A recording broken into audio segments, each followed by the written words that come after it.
আপনি যেখান থেকে এসেছেন অবিলম্বে সেখানে প্রত্যাবর্তন করুন, তাতে আপনারই মঙ্গল।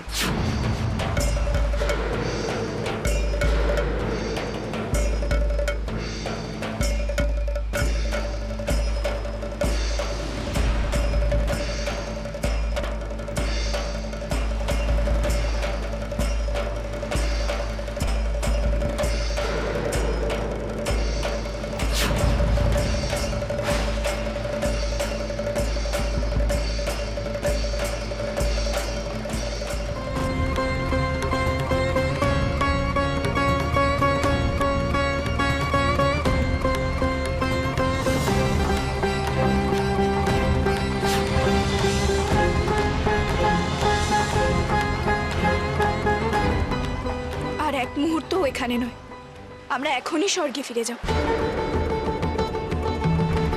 তা কি করে সম্ভব সুভদ্রা? রাজা ইন্দ্রদুম্নের এতদিনের প্রচেষ্টা তাহলে ব্যর্থ হয়ে যাবে,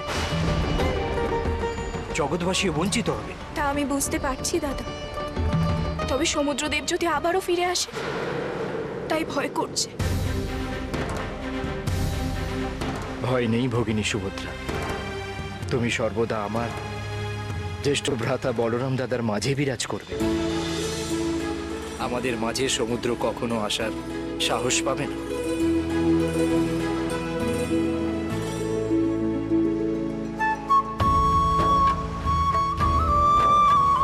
তাছাড়া সমুদ্রকে সব সময় প্রতিহত করবে হনুমান। শুধু তাই নয়, সমুদ্রের গর্জন যাতে সুভদ্রাকে কোনরূপভাবে বিরক্ত না করতে পারে, মনে কোনো আতঙ্ক সৃষ্টি না করতে পারে, তার জন্যে মন্দিরের দ্বার পার হয়ে সমুদ্রের গর্জন শ্রীমন্দিরে কখনোই প্রবেশ করতে পারবে না। যথা আজ্ঞা হোক। আমি অনাদি অনন্ত কাল ধরে দেবী সুভদ্রার জন্য এই পুরুষোত্তম ক্ষেত্রে সমুদ্র প্রহরায় থাকব এবং মন্দিরের দ্বারে আমি কান পেতে থাকব, যাতে সমুদ্রের সমস্ত গর্জন আমার কর্ণকুহরে প্রবেশ করে। আমি সুনিশ্চিত করব যাতে সমুদ্রের এই গর্জন মন্দিরের দ্বার পেরিয়ে মন্দিরের ভেতর প্রবেশ করতে না পারে।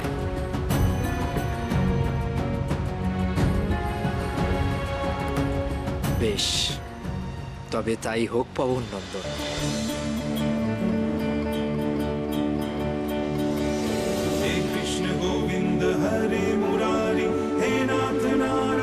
এই বিশ্ববাসী শ্রীক্ষেত্রে তোমাকে নতুন নামে চিনবে। আজ থেকে তোমার নাম কানপাতা হনুমান। কানপাতা হনুমান। জয় হোক তোমার।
আজ ত্রিলোকের পরম পবিত্র দিন। আজ আমি পুরুষোত্তম ক্ষেত্রে শ্রী মন্দিরে শ্রী শ্রী জগন্নাথ দেব, বলভদ্রদেব ও দেবী সুভদ্রার দারু মূর্তি প্রতিষ্ঠা করতে যাব।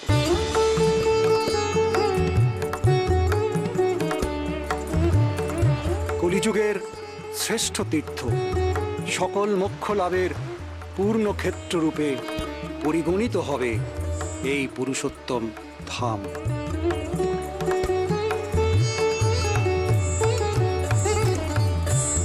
সকল দেবদেবীগণ, অপ্সরা, গন্ধর্ব, কিন্নর, যক্ষ আপনারা যে যেখানে আছেন সকলে এসে উপস্থিত হবেন আজ শ্রী মন্দিরের এই বিশেষ পূজায়।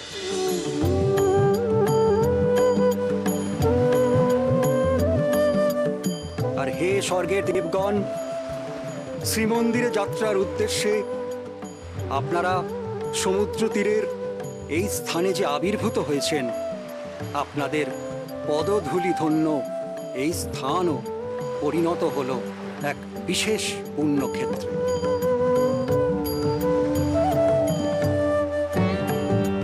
এই স্থানে সমুদ্র স্নানে বিরল পুণ্য অর্জন করবে মানব জাত।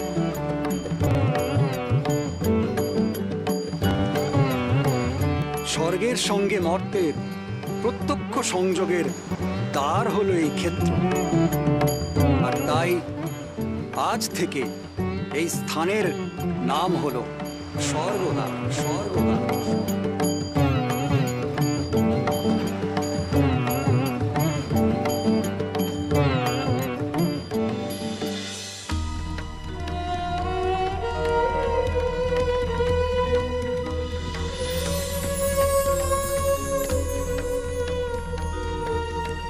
তোমারে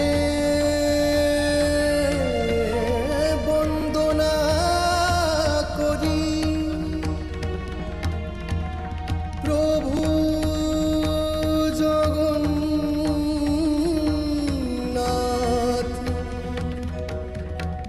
নীলাচলে দিন বন্ধু তুমি তো সুজন সাগর। হে কৃষ্ণ, হে বলভদ্র, হে সুভদ্রা দেবী, আপনারা এই মন্দিরে অবস্থান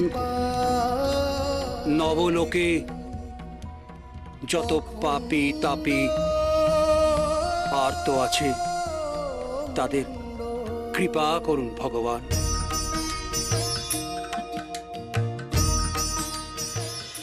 হে কৃষ্ণ, করুণা করো জীবকুলকে। হে কৃষ্ণ, করুণা সিন্ধু দীনবন্ধু জগৎপতে, জয় প্রভু গোপেশ গোপিকাকান্ত রাধাকান্ত নমস্তুতে। পাপহর জয় প্রভু জগন্নাথ দারুণী রঞ্জন, কৃপা করো দীন জনে পাপহর।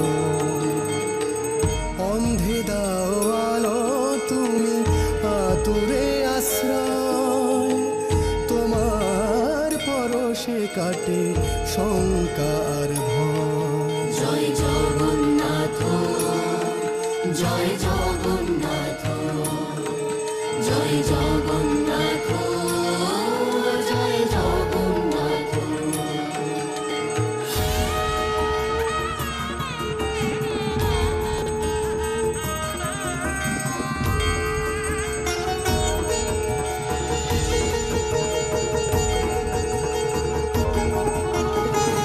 বিশ্বপালক হরি তোমাতে প্রাণ, জেগে ওঠে বিশ্ব মাঝে তুমি করো ত্রাণ।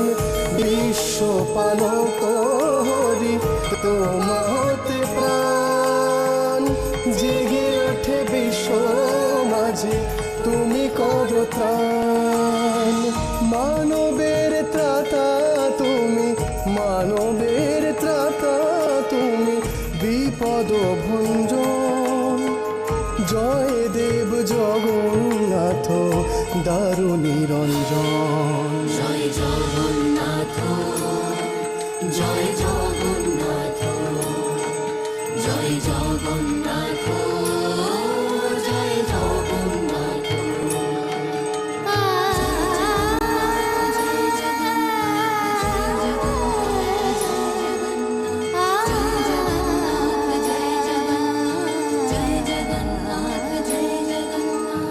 অনুরূপ ধরো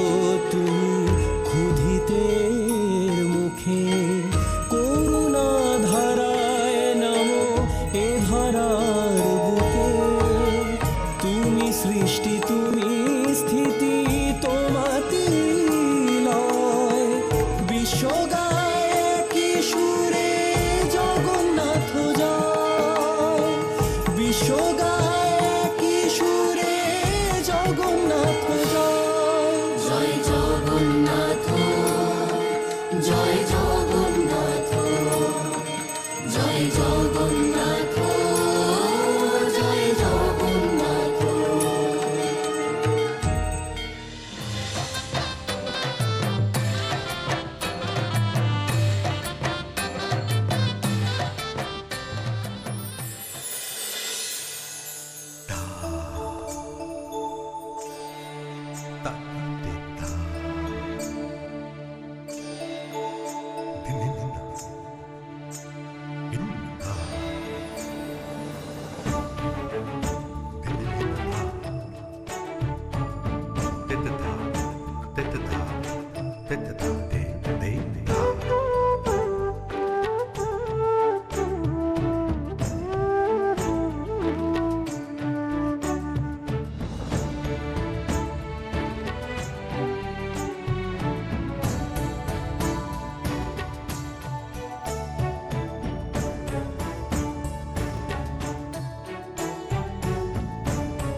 सुदर्शन महाज्वाला कोटिसूर्यसमप्रभम् अज्ञानन्दस्य मे देव विष्णुमार्गप्रदर्शये जगन्नाथ बलभद्र सुभद्रा चक्ररूपिणे दारुब्रह्मस्य रूपाय चतुर्धावर्तये नमः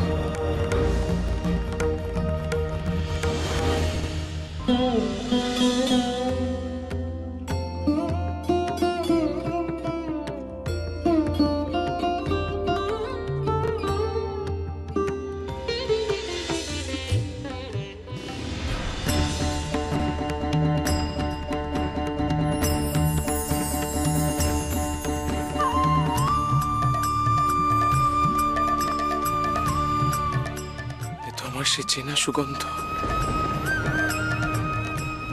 আমি আবার সে স্বর্গীয় সুবাস পাচ্ছি। চন্দন নগর চম্পক মিশ্রিত সেই স্বর্গীয় সুবাস। তুমি কি পাচ্ছ গুন্ডিচা? হ্যাঁ মহারাজ, আমিও পাচ্ছি সেই অপূর্ব সুগন্ধ। আচ্ছা, স্বর্গের পারিজাত ফুলের সুবাসও কি এমনই হয়? তার মানে প্রভু এসেছেন। প্রভু এসেছেন এই মন্দিরে। কোথায় প্রভু? বিগ্রহে?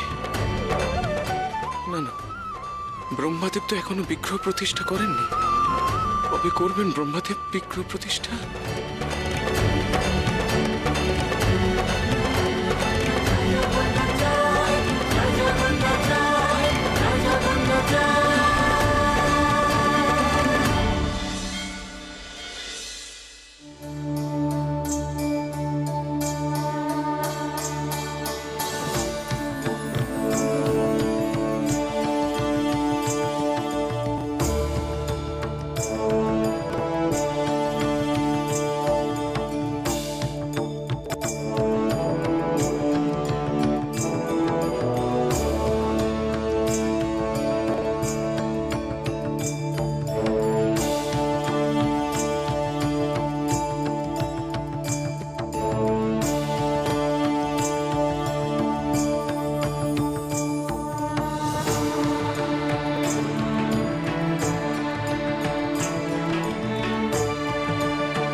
কে পুজো করে গেল?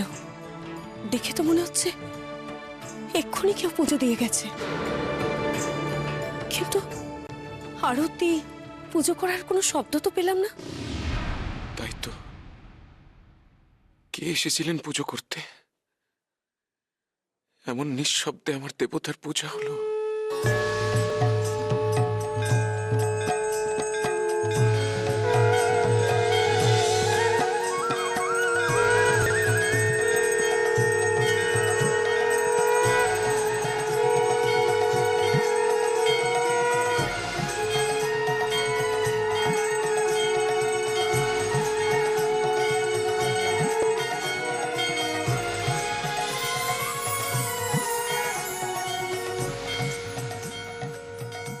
হে জগন্নাথ,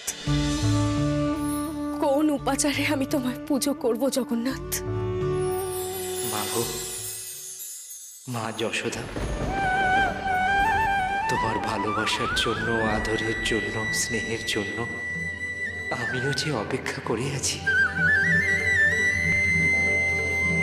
যুগ যুগান্তর। তুমি যেভাবে আমায় পুজো করবে আমি সেভাবেই পূজিত হব মা।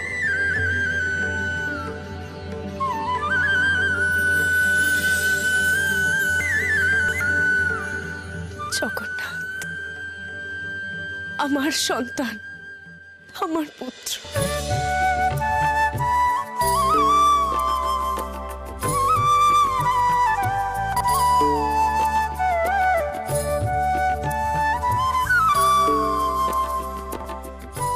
পূর্ণিজা, এবার ফেরা যাক। হ্যাঁ মহারাজ, চলুন। আগামীকাল ভোর থেকে শুরু হবে আমার সন্তান আর সকলের জগন্নাথ দেবের পুজো।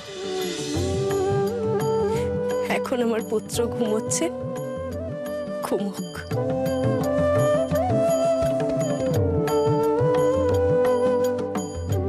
তবে কাল ব্রাহ্ম মুহূর্তে যেন মন্দিরে দুন্ধুবি বেজে ওঠে। জগন্নাথের ঘুম ভাঙানোর জন্য হবে মঙ্গল আরতি।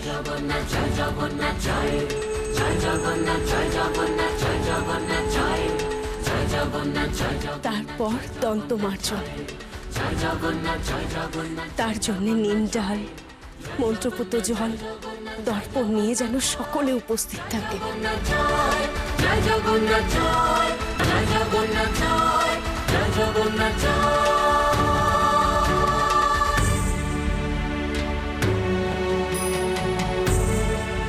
তারপর হবে সাজ। জগন্নাথ, বলরাম, সুভদ্রাকে বস্ত্র পরিধান করানো হবে।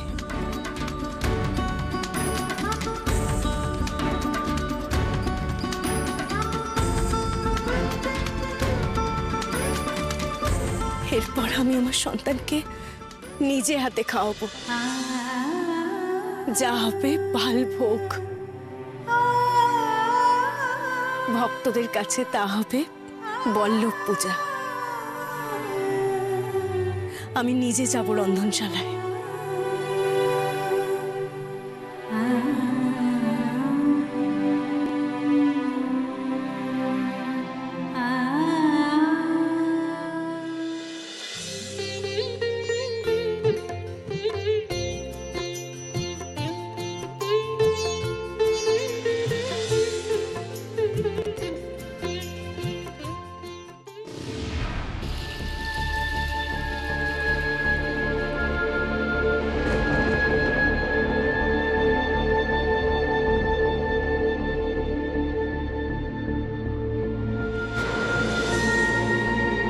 কে রন্ধনশালায়? সুপকাররা? না, দেখে তো লক্ষ্মী দেবীর মতন লাগছে।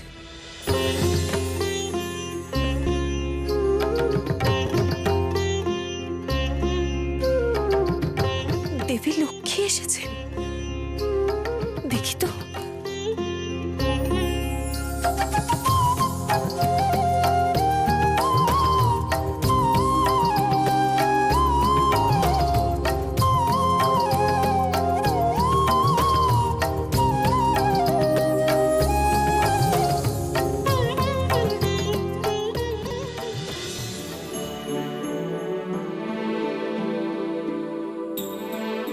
দেবী লক্ষ্মী, আপনি?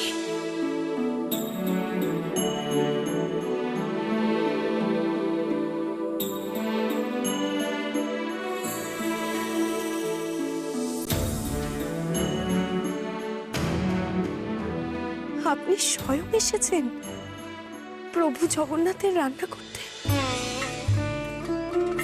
এর চেয়ে সৌভাগ্যের আর কি হতে পারে? আপনার অপার করুণা দেবী, আপনি আমাকে দর্শন দিলেন।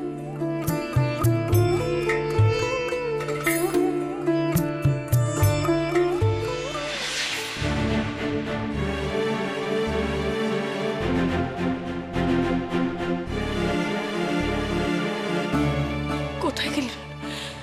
কোথায় গেলেন দেবী লক্ষ্মী? আমাকে দর্শন দিয়েও কেন অদৃশ্য হয়ে গেলেন? তাহলে কি আমার কোনো দোষ হলো, নাকি সবটাই আমার দেখার ভুল? হে দেবী, এ কি ছলনা আপনার? আমি এই চঞ্চল মন নিয়ে কি করে জগন্নাথ দেবের রন্ধন পরিচালনা করব?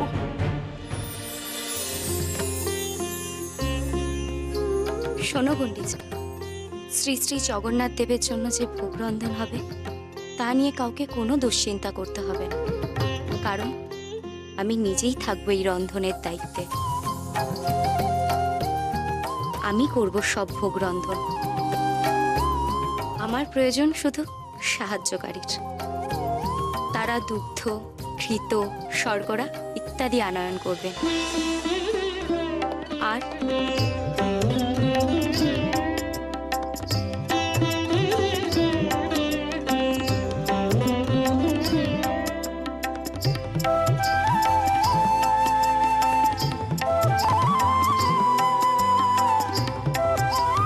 বেশ, আমি আপনার সব আজ্ঞাই পালন করব হে দেবী লক্ষ্মী। আপনি নিজে যখন রন্ধন করবেন তখন আমি সম্পূর্ণ চিন্তামুক্ত হলাম। আপনার চরণে শত কোটি প্রণাম হে দেবী।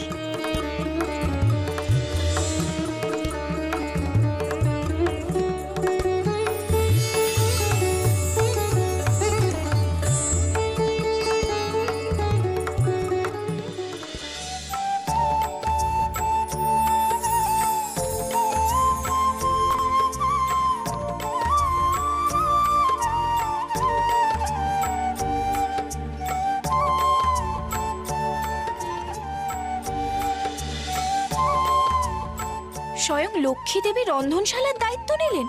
তাই তো দেখছি, এ তো অতি সৌভাগ্যের বিষয়। তা বলা যায়, এমন ঘটনা মর্তধামে কখনো ঘটেনি। স্বয়ং মহাদেবী লক্ষ্মী নিজ উদ্যোগে মর্তধামে কোনো মন্দিরে ভোগ রন্ধনের দায়িত্ব নিলেন। লক্ষ্মী দেবী নিজ দায়িত্ব ও কর্তব্যবোধ থেকেই দায়িত্ব নিয়েছেন। পুরুষোত্তম ধামের এই শ্রীমন্দির ধরিত্রীর বুকে নববৈকুণ্ঠ।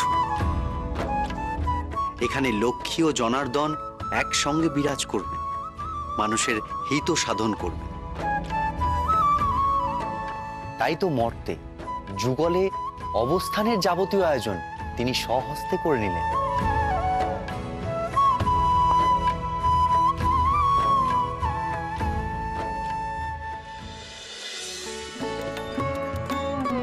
যাক, আমি সত্যি নিশ্চিন্ত হলাম। আমার জগন্নাথ দেবের ভোগ রন্ধন করবে ত্রিভুবনের শ্রেষ্ঠ রন্ধন পটীয়সী দেবী লক্ষ্মী। এবার আমার কর্তব্য তার সহায়কদের খুঁজে বার করা।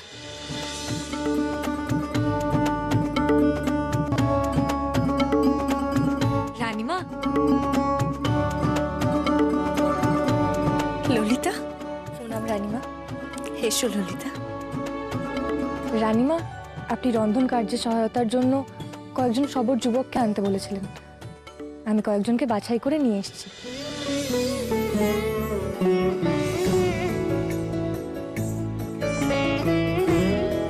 কিন্তু রানীমা, আমার চিন্তা হচ্ছে ওরা কি পারবে?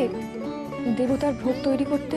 পারবে ললিতা, অবশ্যই পারবে, কারণ এ তো স্বয়ং জগন্নাথ দেবের ইচ্ছে যে সবর যুবকেরাই তার ভোগ রন্ধন করবে।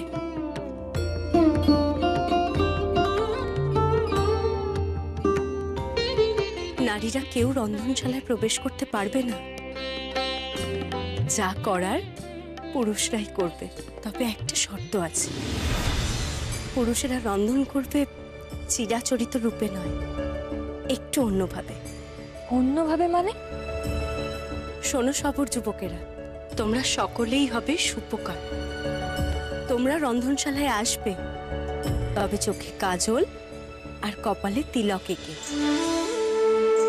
পুরুষেরা অমন নারী সুলভ সাজ করবে কেন রানীমা? কারণ রন্ধনশালায় সর্বদা এক নারী বিরাজ করবেন। তিনি হলেন শ্রী শ্রী জগন্নাথ দেবের পত্নী দেবী লক্ষ্মী।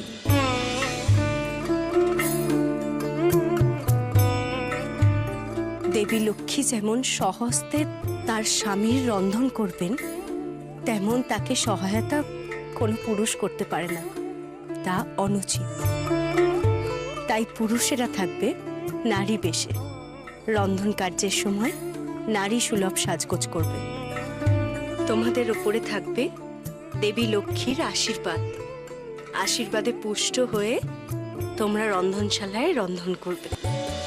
তবে মনে রেখো, রন্ধনশালায় বা ভাণ্ডার গৃহে যখন থাকবে, তখন তোমরা সব সময় মুখে কাপড় বেঁধে রেখো,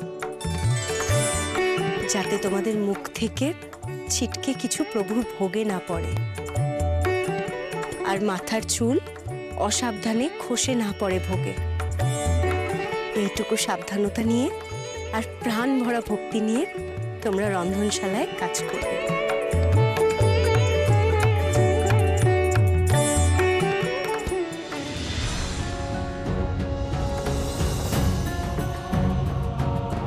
রন্ধন কার্যের যাবতীয় জল আসবে এই মন্দিরের ভেতরের কূপ থেকে। দুটো বড় কূপ আছে এই মন্দিরের ভিতরে। জানবে, এই কূপের জল অতি পবিত্র। এই দুটি কূপের সঙ্গে দুটি পবিত্র নদী গঙ্গা ও যমুনার সঙ্গে সংযোগ আছে।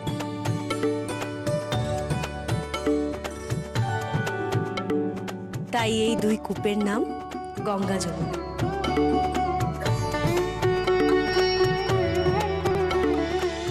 আর রন্ধনশালার পাশে পর্যাপ্ত স্থান রয়েছে, যেখানে তোমরা রন্ধনের জন্য যাবতীয় আয়োজন করতে পারো। মশলা কোটা, চাল বাছা, শাক কাটা, সব।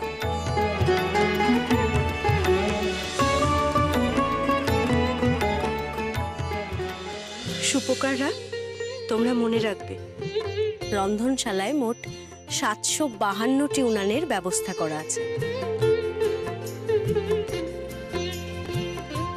তাতে একসঙ্গে 8-10টি হাঁড়ি পরপর বসিয়ে রন্ধন করা যেতে পারে।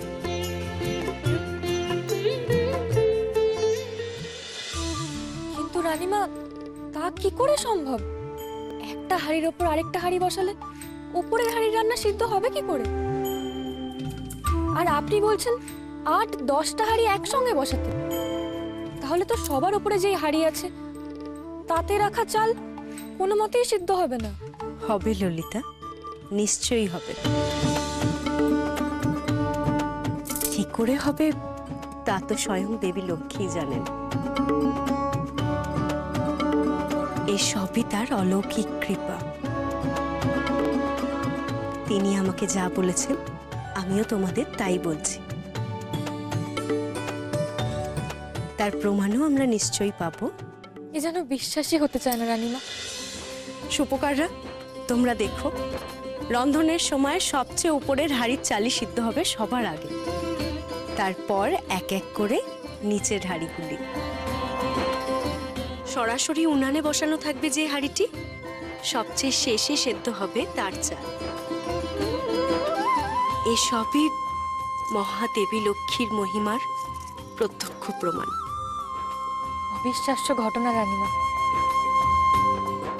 আমি তো শুনেছিলাম নীলমাধবের গুহায় যাওয়ার পথ ছিল সবচেয়ে বিপদসংকুল, অথচ সবররাজ বিশ্বা বসু তার ভক্তির জোরে অনায়াসে প্রতিদিন সেখানে যেতেন।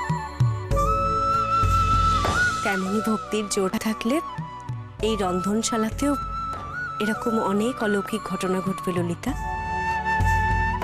আমাদের সৌভাগ্য হবে যদি আমরা তা প্রত্যক্ষ করতে পারি।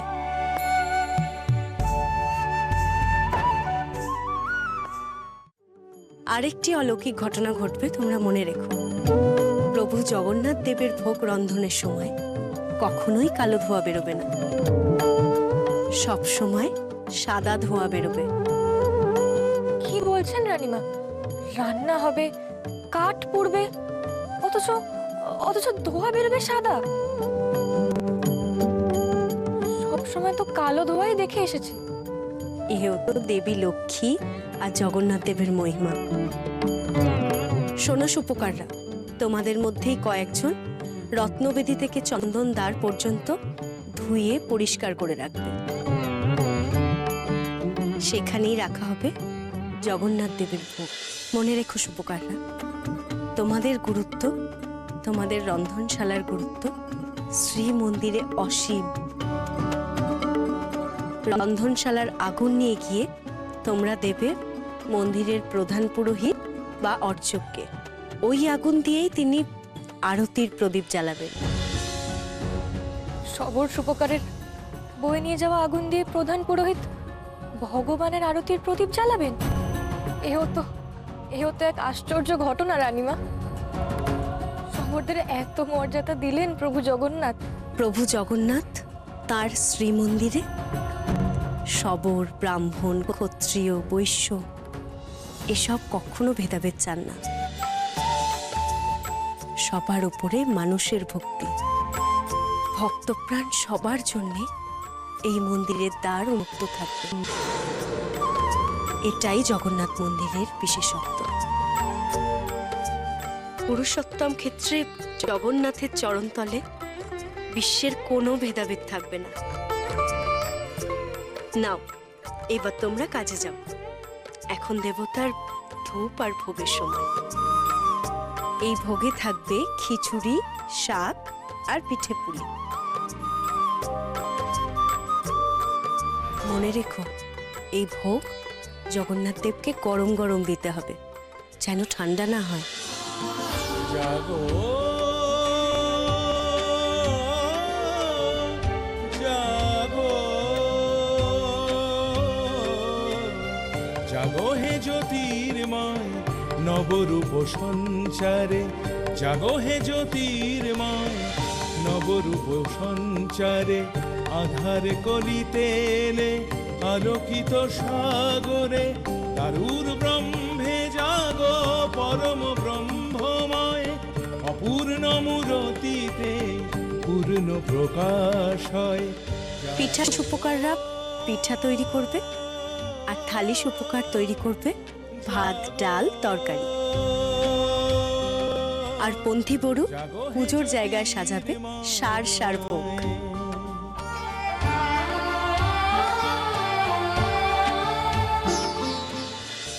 সব কিছু নিরীক্ষণ করবেন মহাসুর। সুদর্শন শিষ্ট পালন কর। মোট 56 প্রকার ভোগ দেওয়া হবে জগন্নাথ দেবকে। জগন্নাথ বল, কার্ণিকা, খেনা, কুন্থেনি, ধনুসরণ, খাজা, গজা, নিমকি, সরবাজা, সরু চাকলি, সরকুম্প, সায়ন্তন, মালপোয়া, মাখন, রাধা বল্লভী। আমি বলা মাত্রই সেগুলো নিয়ে গিয়ে জগন্নাথ দেবের সামনে রাখতে হবে। এই 56 রকম নৈবেদ্য। জাগো হে জ্যোতির্ময়।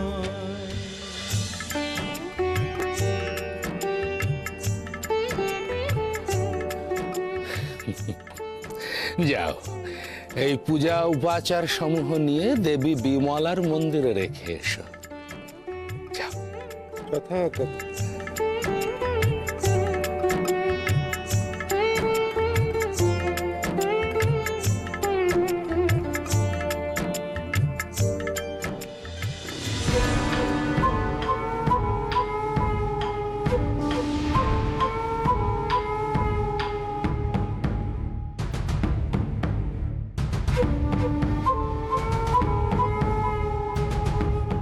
প্রণাম গুরুদেব। চন্দ্রকেতু অজামিল, কি সংবাদ চন্দ্রকেতু এমন অসময়? কারণ আছে গুরুদেব। কি কারণ? মন্দিরের রন্ধনশালায় জগন্নাথ দেবের জন্য বিপুল পরিমাণের ভোগ রন্ধনের ব্যবস্থা করছে বাহ রানী গুন্ডিচা। বাহ বাহ বাহ, সেটা খুব ভালো কথা। আর সেটাই তো স্বাভাবিক। জগন্নাথ দেবের ভোগের আয়োজন সে তো বিপুল পরিমাণেই হবে। সেই ভোগ পাবে অগণিত মানুষ। ভোগ ভক্ষণেই তো মুক্তি। সে তো বুঝলাম গুরুদেব, কিন্তু একই মন্দিরে একজনের এত আদর, আরেকজনের চূড়ান্ত অনাদর আমাদের ঠিক সহ্য হচ্ছে না গুরুদেব। মানে সহ্য হচ্ছে না? মনে বড় পীড়া দিচ্ছে গুরুদেব। মনে পীড়া দিচ্ছে তোমার? চন্দ্রকেতু, তুমি যা বলছো একটু স্পষ্ট করে বলো না। স্পষ্ট। গুরুদেব কি কি? আচ্ছা মিল বলছিলাম, কে তুমি বলবে? ও, বলো। জগন্নাথ দেব, বলভদ্র আর সুভদ্রা দেবীর ভোগ রন্ধনের বিপুল আয়োজন হয়েছে, অথচ আপনার আরাধ্যা দেবী বিমলা ব্রাত্য হয়েই রয়েছেন। ওনার ভোগের কোনোই ব্যবস্থা হয়নি। আচ্ছা, এখন তো গোটা রাজ্য জগন্নাথ দেবকে নিয়েই মত্ত। সারা রাজ্য জগন্নাথ দেবকে নিয়ে মেতে আছে। এই চন্দ্রকেতু, এই সংবাদ সঠিক তো? একদম গুরুদেব। আমাদের এই সংবাদ যদি সঠিক না হয় আপনি যা শাস্তি দেবেন আমরা মাথা পেতে নেব গুরুদেব। আমার আরাধ্য দেবীকে অসম্মান, দেবী বিমলাকে অশ্রদ্ধা করলে তার চরম পরিণাম ভোগ করতে হবে মহারাজ ইন্দ্রদুম্নকে। আমার দেবীকে তাচ্ছিল্য করলে না, আমি জগন্নাথ মন্দিরেই যাব না। মন্দিরের কোনো কার্যে অংশগ্রহণ করব না আমি। মহারাজ ইন্দ্রদুম্ন এখনই আপনাকে মন্দিরে নিয়ে যাবার জন্য আসবেন। আপনি আপনি আপনার সিদ্ধান্ত ওনাকে নিজ মুখেই বলে দিন। চন্দ্রকেতু, এবার তাহলে আমরা আসি। আসি আসি গুরুদেব। হ্যাঁ, ভালো হোক, তোমাদের ভালো হোক।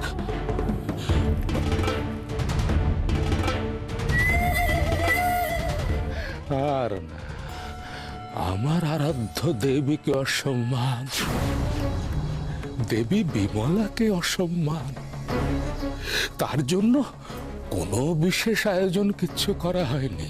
আচ্ছা আচ্ছা, ঠিক আছে, এর তো যোগ্য প্রত্যুত্তর দিতে হবে, দিতে হবে মহারাজ ইন্দ্রদুম্নকে।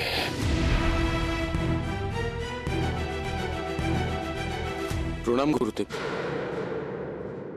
মহারাজ, আপনি জগন্নাথ দেবের উপাসক হয়েছেন, এ তো খুবই ভালো কথা, কিন্তু তাই বলে অন্য দেবদেবীদের তুচ্ছতাচ্ছিল্য করবেন, অবজ্ঞা করবেন, এ তো হতে পারে না। আপনি কি বলছেন গুরুদেব? এমন কথা আমি স্বপ্নে কল্পনাও করতে পারি না। আমি আপনাকে মন্দিরে নিয়ে যাওয়ার জন্য এসেছি, আপনি দয়া করে চলুন। না না না না, আমি তো যাব না মন্দিরে মহারাজ ইন্দ্রদুম্ন। যে মন্দিরে আমার দেবী বিমলার অসম্মান হয় সে মন্দিরে তো আমি যাব না।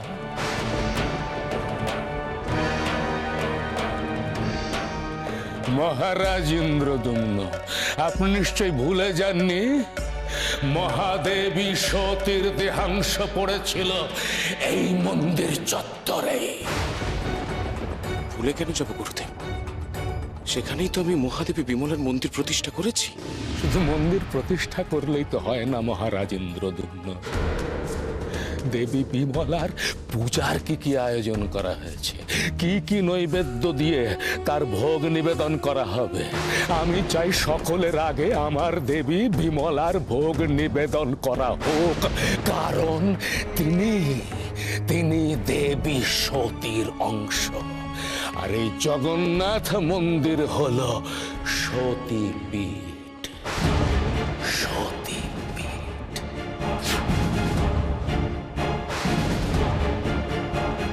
কিন্তু তা কি করে সম্ভব? এতক্ষণ হয়তো রন্ধনশালা থেকে সব ভোগ তো শ্রী জগন্নাথ মন্দিরে চলে গেছে। চলে গেছে? না, আপনি এক্ষুনি মন্দিরে চলুন মহারাজ। এক্ষুনি আদেশ করুন যে আগে দেবী বিমলার ভোগ নিবেদন করা হবে,